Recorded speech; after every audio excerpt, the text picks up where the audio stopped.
Salut! Tu veux tout savoir pour t'orienter vers les métiers du numérique? Dans cette série de vidéos, mon pote bot et moi, on a un but.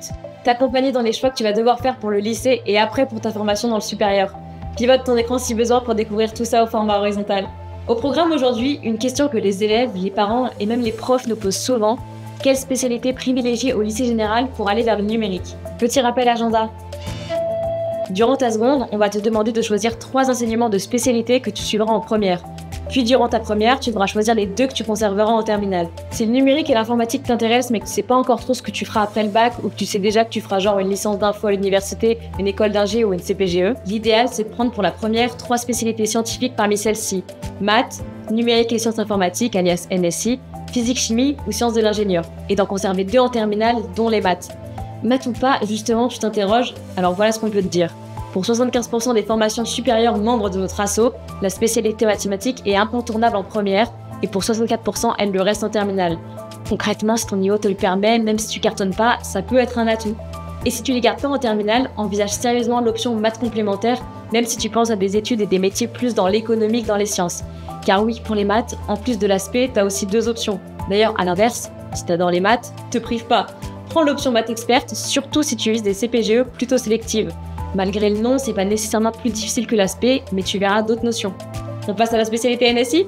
On s'appelle talent du numérique, donc on va pas te dire le contraire. Il y a un intérêt à choisir l'aspect numérique et sciences informatiques, qui est prise en compte dans les concours d'école d'ingé post-bac, qui fonctionne très bien avec les maths, super combinaison par exemple pour une licence scientifique, maths, info, ou pour une prépa MP2I, mais pas que.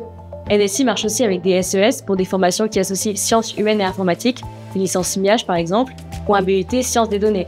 Un y pense moins, mais le duo NSI et Histoire des Arts, ou Arts Plastique, peut aussi être intéressant si tu rêves de faire de l'animation 3D ou du web design.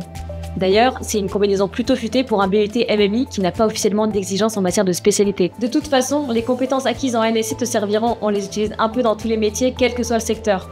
Juste derrière NSI, dans l'enquête qu'on a faite auprès de nos formations du numérique, arrive la spécialité physique-chimie et un peu plus loin sciences de l'ingénieur. C'est clair, l'approche qu'on t'enseigne en physique reste importante pour l'informatique et les formations très scientifiques. Ce sera rarement un mauvais choix.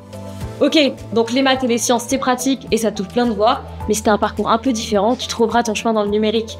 On te parlait du BUT MMI tout à l'heure. De la même manière, pour intégrer une école spécialisée en informatique, on ne te demandera pas systématiquement quelle spécialité tu fais. Idem pour certains bachelors en école d'ingénieur. Attention, pas tous non plus. En revanche, l'anglais sera souvent utile. Mes conseils... Pardon, Podbot. Nos conseils bonus pour finir.